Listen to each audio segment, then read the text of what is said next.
Right. Good evening, spirit friends. Magandang umaga, Pilipinas. Madyo nga hinaat kani di sa butuan. We're going to make a video for these two Woodford Reserve products. These are all American brands. So before anything else, all the videos you are going to see here are short, concise introduction of whiskey products and brands, right? So for all intent and purposes, these videos are for my spirit friends and my growing number of Filipino friends around the world who have come to like or would love to explore the world of whiskey spirits. So before I would start this video, shout out nga pala sa mga kasamahan ko sa Sterile Services Department dyan sa Worthing Hospital, sa Sterile Service Engineer Arvin Almugera, brother, magandang gabi sa'yo. Tsaka sa kay Oliver Tanwico, tsaka kay Jeff Jefferson Reyes, parin Jeff. Pa-plug ko lang naman sana yung meron akong sister sa fraternity from the Gamma Epsilon, from Gamma Lambda Epsilon sorority, Hazel Karumba, the island girl. Meron po siyang island dyan sa Palawan. It is called Maningkarang Island. So it's a beautiful island, and for those who want to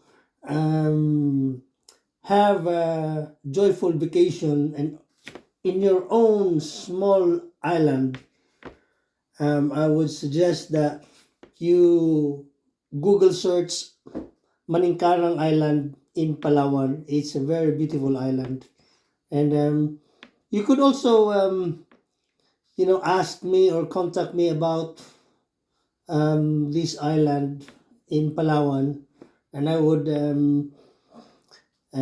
get you in touch with my sister Hazel Karumba. Well, to start, etong dalawang whiskey na to magkaiba. Ito is, sa makikita nyo, it is a Kentucky Straight Malt Whiskey.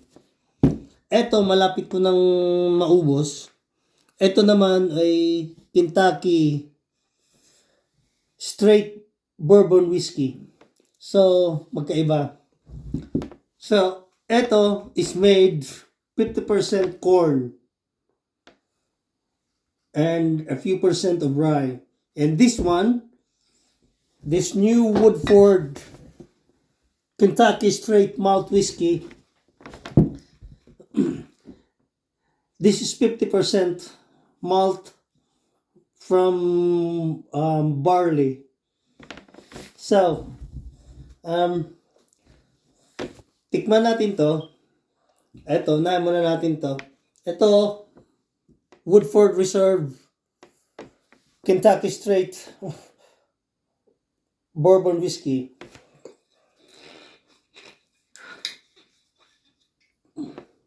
Ubusin na natin. Iyon. Right. Pigang-piga. Now. So that is Kentucky Straight Bourbon. Ito naman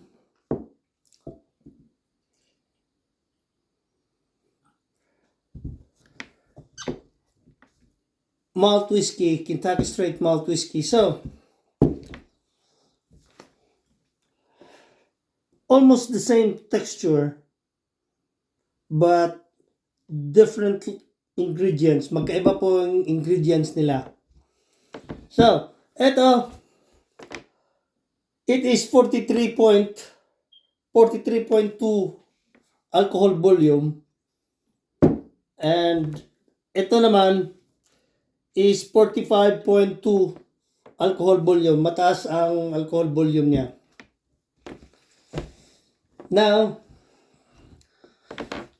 these are two different whiskey, but made by the same distillery, Woodford Reserve. Malt whiskey, Kentucky Bourbon whiskey. Made by corn, made from malt barley. Okay, so ito, Kentucky Straight Bourbon whiskey.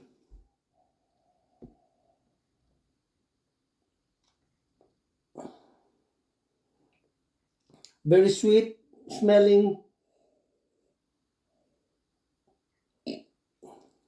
You can really smell the spice. Ito naman,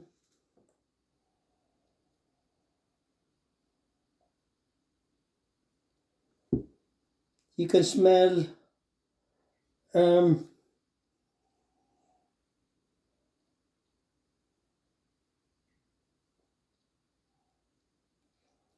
you can smell nuts. Okay?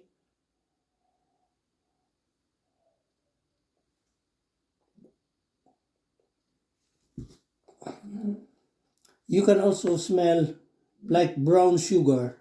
Well, this one, okay, brown sugar is more pronounced on this one than this one. So this is 43.2. This is 45.2. So we'll try first Kentucky Straight Bourbon whiskey.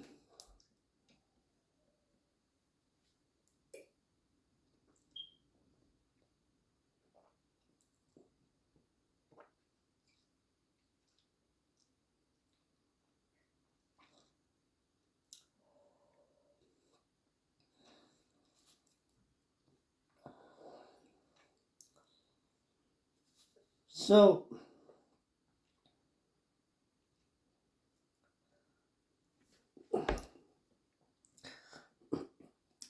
this is a spicy whiskey. The spice is very pronounced.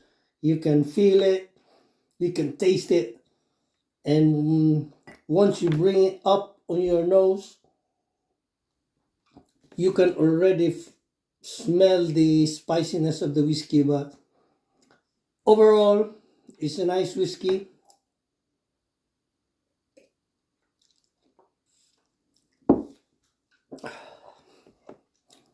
Now, I'm going to rinse my mouth so that I could start to appreciate this new whiskey and differentiate this one from that one.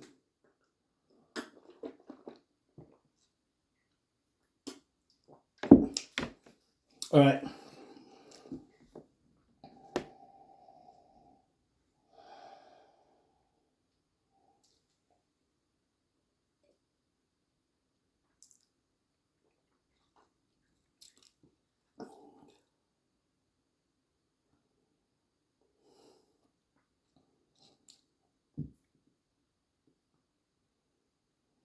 It's very sweet, but in terms of spiciness, this is much more spicy than this one. Than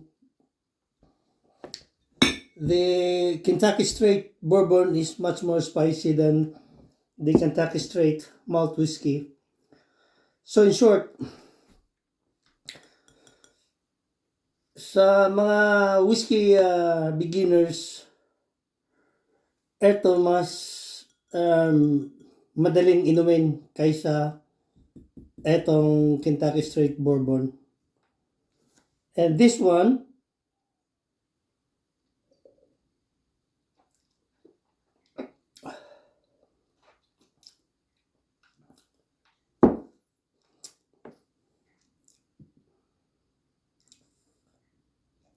yung at the end of the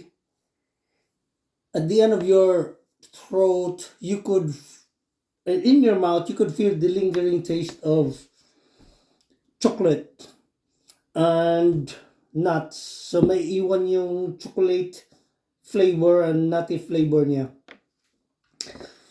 And so ito, meron akong syringe dito, nilagyan ko ng tubig. So, the secret of drinking high-strength whiskey is to have a drop of water on your whiskey and it will enhance the flavor. So just a drop, as you can see like that. I'll just squeeze it just a bit, if I can do it, just a bit. 2 drops. Second, I'll make it 3. That. So 3 drops of water. Swirl it. The reason for the drops of water is that it will enhance the flavor of the whiskey, and whatever flavor that this whiskey has, it will enhance it. So yeah, let's try again.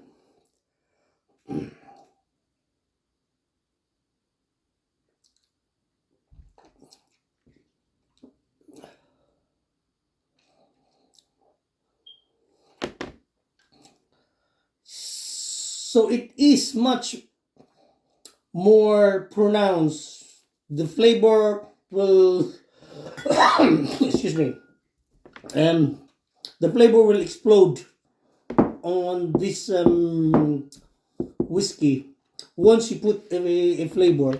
Now we'll do it on the Kentucky Rye, Kentucky Straight Bourbon whiskey.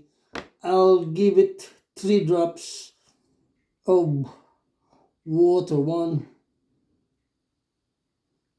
2,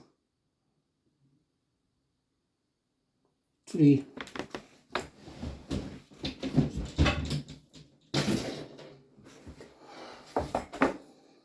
All right.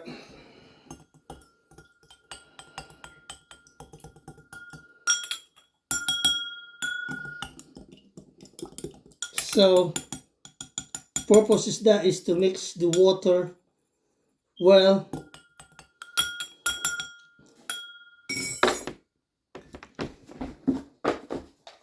All right. Let's try again.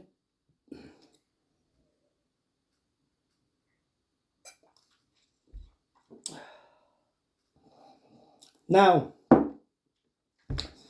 nung pinatakan ko ng 3 patak ng tubig, ng 3 drops of water, the spiciness of this whiskey has gone down quite tremendously. So, hindi mo na malalasahan yung tapang niya. So, that is the trick of drinking high-strength whiskey. Just a few drops of water will change the chemistry of your whiskey, of your drink. So, ito,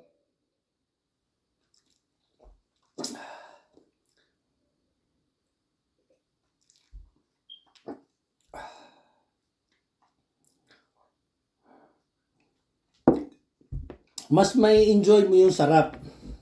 So ito naman, malt whiskey.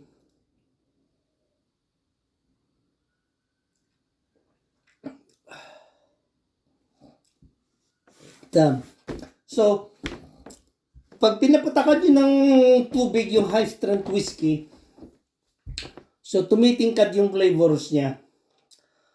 Okay? So that is how to, make your whiskey more tolerable and enjoyable to drink. Whiskey taste is an acquired taste. You have to drink more to be able to appreciate more the whiskey spirits. Okay, so Um, my friends, um, my advice on the beginners of drinking whiskey is just to sip it neat, and I would I would not advise that you would put ice on your whiskey. That would ruin the taste. I would not also advise to put soda on your whiskey, or Coke, or lime, or anything that would adulterate the taste, and you would not appreciate the real taste of the spirits. So, my friends, if you would drink, if you would drink whiskey, suggestion ko, drink it neat. And if you have the luxury of having whiskey stones, I would suggest you buy whiskey stones that will make your drink more enjoyable and, chilled. And well, for this video, hindi ako gumamit ng whiskey stones because I want to drink my whiskey at this point on a room temperature. So, my friends, sana nakapulot kayo ng idea kung paano inumin ang whiskey. Spirit friends, hanggang sa uulitin, Kentucky Straight Bourbon Whiskey,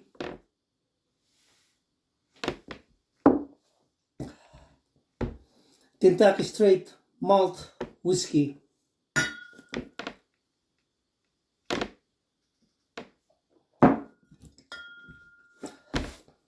Hanggang sa uulitin.